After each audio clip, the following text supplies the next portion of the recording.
Guys, so I am sitting in my living room now watching Bubble Guppies, and I forgot that I am supposed to do a tutorial today.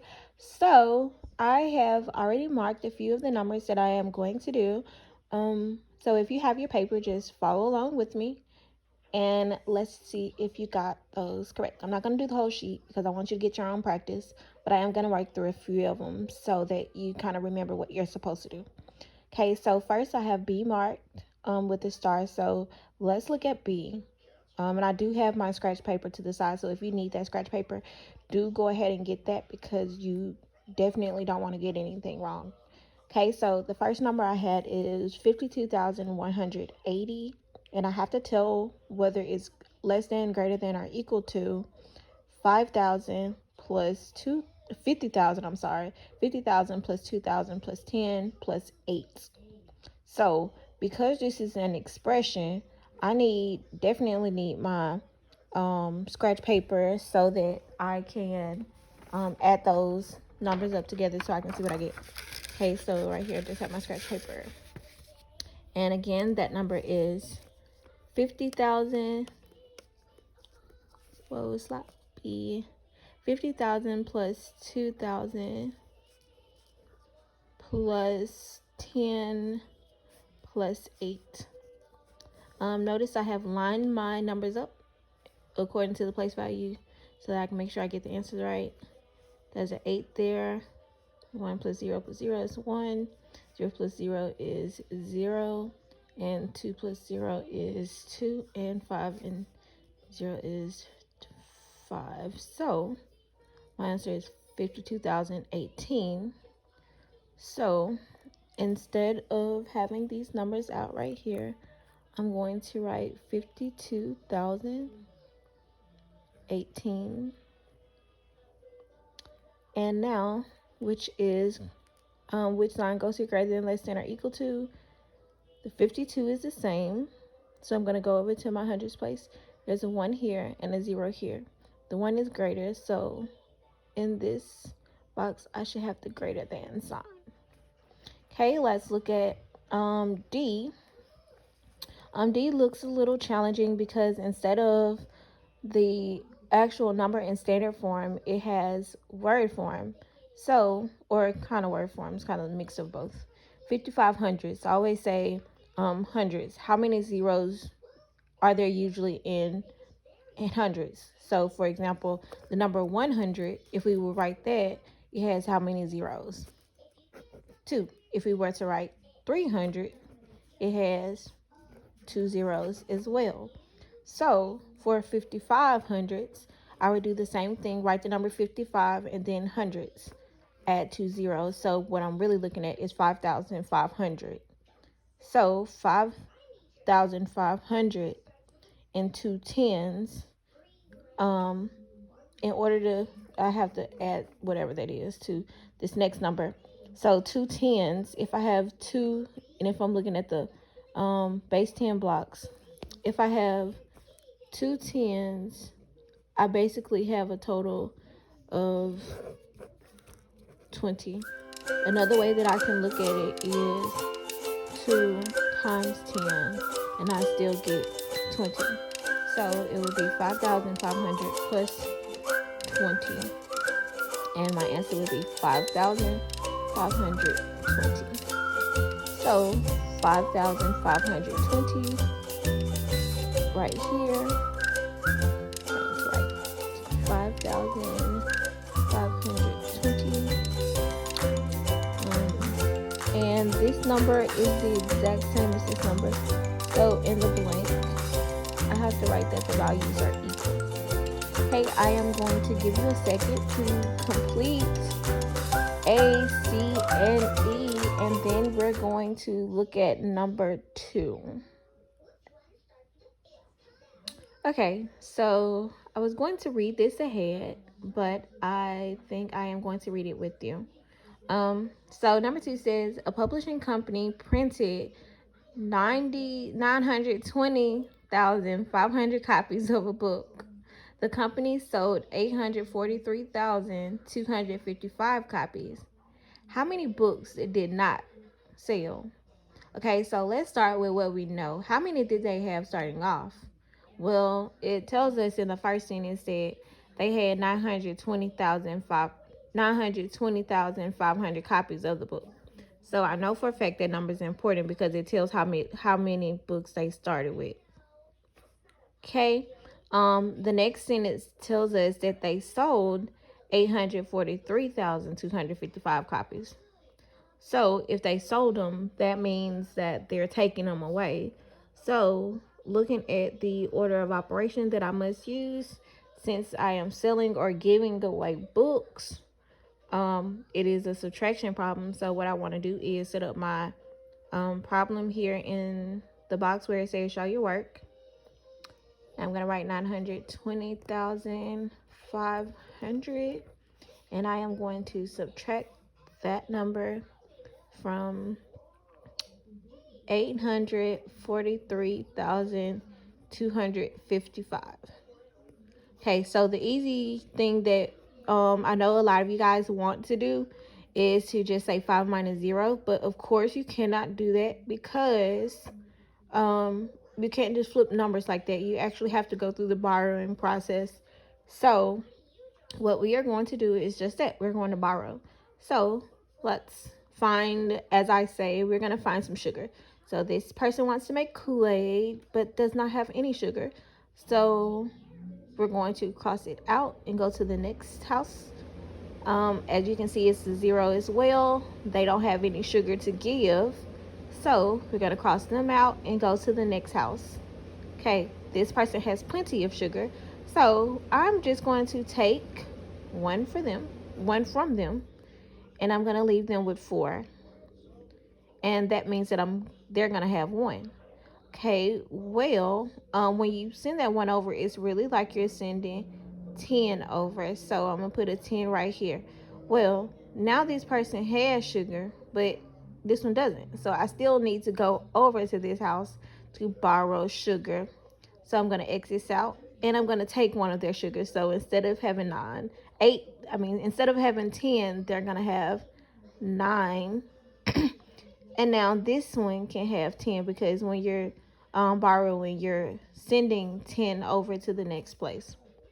Okay, and so now since I have borrowed enough, I can subtract.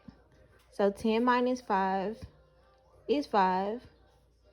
9 minus 5 is 4. And 4 minus 2 is 2. Okay, so now I'm going into that same problem that I had before. I can't take 3 from 0 because there is nothing here. So I need to go to my neighbor to see if they have anything for me. They have the number 2 here, so that means I can take one from them. So I'm going to take one of their bags of sugar and leave them with 1, which means that I'm going to be able to make this one a 10. Now I can subtract 3 from 10.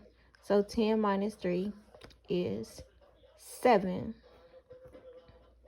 Okay, now moving over to the next value.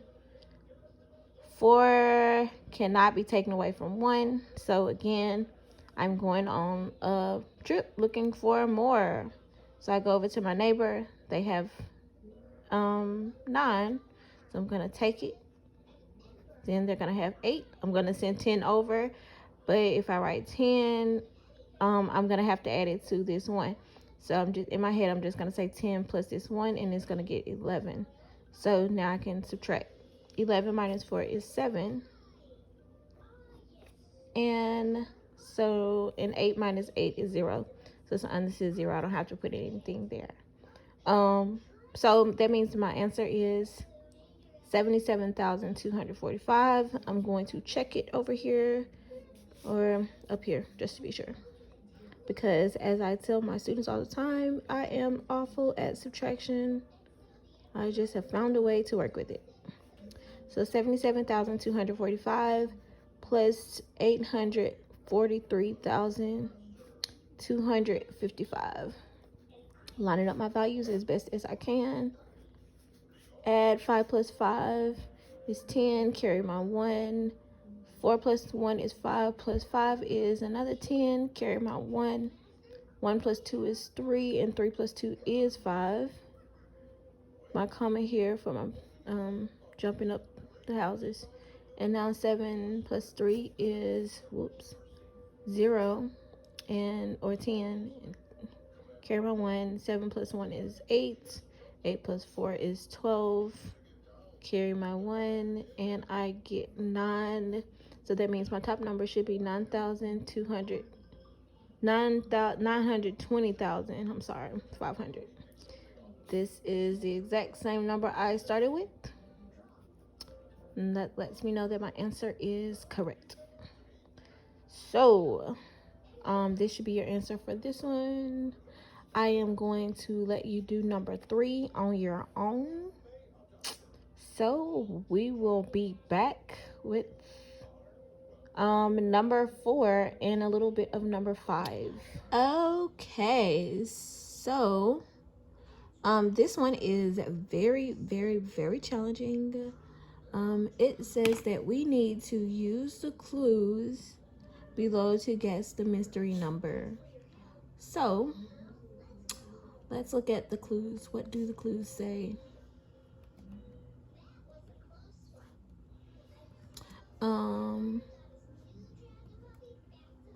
Okay, so the clues say the number is less than 190,000 and greater than 180,000.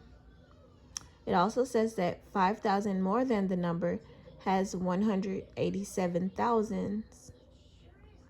And the last clue says that 200 less than the number has 400. Okay, so it's a lot of complications there.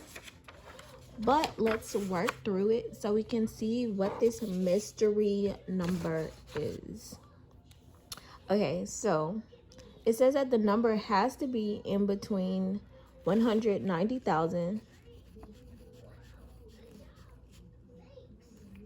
and 180,000.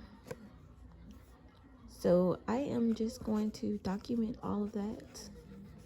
Okay, so I got my two numbers. It's in between those two numbers.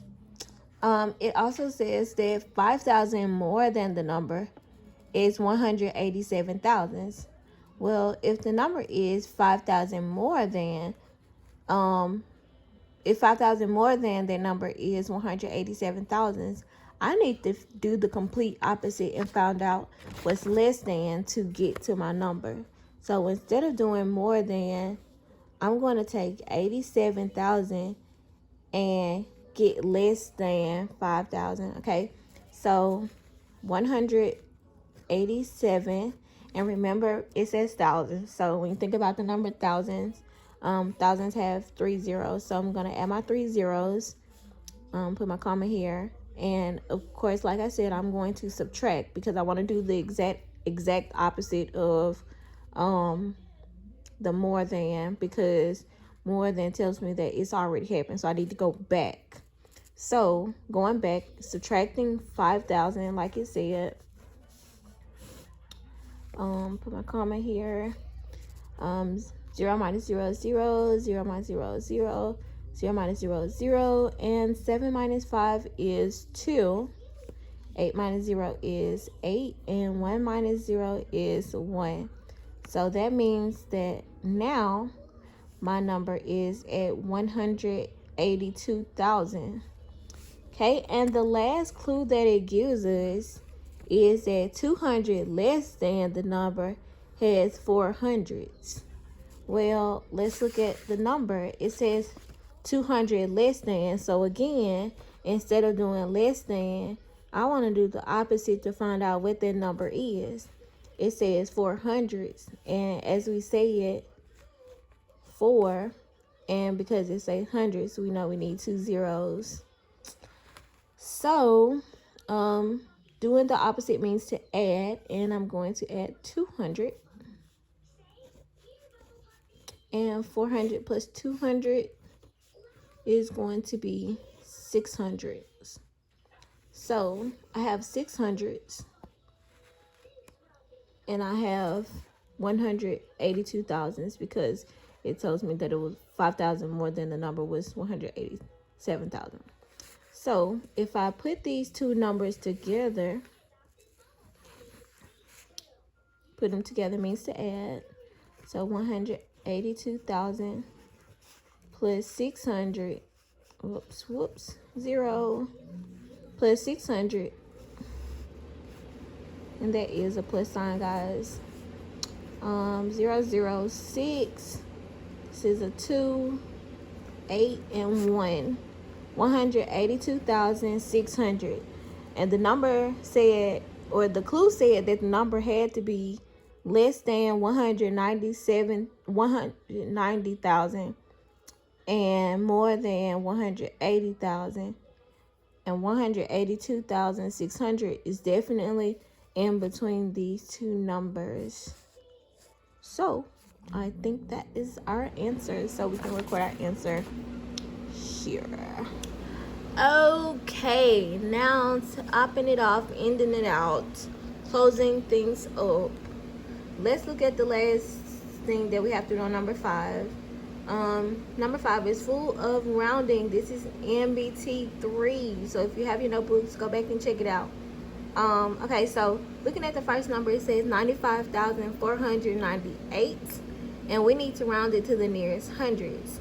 So if I look at the hundreds place, there is a 4 in the hundreds place.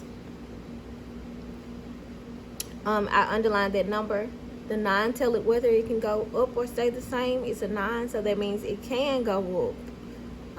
So that means that the 4 turns into a 5. Everything to the right goes to a 0, and everything to the left stays the same. So my number is 95,500. And I think I need to use some paper so that we can see that clearer.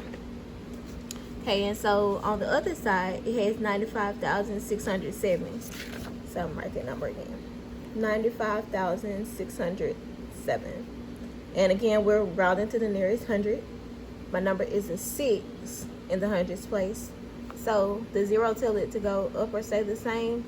It is not a 5 or more, so it has to stay the same. So 6 stays a 6. Everything to the right becomes a 0. Everything to the left stays the same. So now I can put my number in the blank, and it's 95,600. 95,600. And now I have to use my greater than, less than, equal to sign. My 9 is the same in both numbers. My 5 is the same in both numbers. I have a 5 over here in my hundreds place and a 6 over here. So that means that 5 is less than 6, or 500 is less than 600. So I need my less than sign. Okay. One more. The next one say we need to look in the 10,000s place. Hold on, camera. Okay, if we look in the 10,000s place, we have a 9 in both numbers. So let's do this. Okay, so my first number was 95,498. So 95,498, and I'm rounding to the nearest 10,000. So ones, tens, hundreds, thousands, 10,000. The 5 tells whether it can go up or stay the same. 5 says go up. So what number is after 9? 10. So everything to the right becomes a 0, and everything to the left stays the same. And because there's nothing to the left, my number is just 100,000.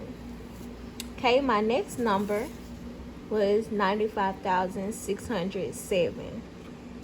So I'm just gonna write the number again.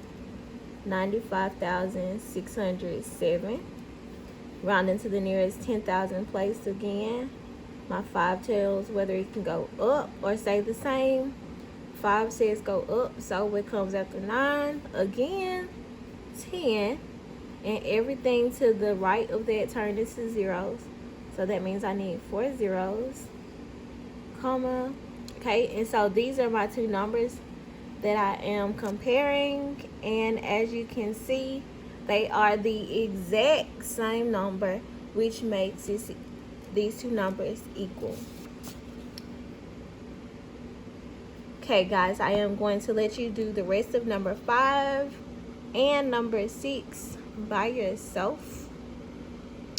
I am going to record my answer here, but you should be ready to go. If you have any problems, so as always, please contact someone and let them know that you are struggling. Thank you guys and have a nice day.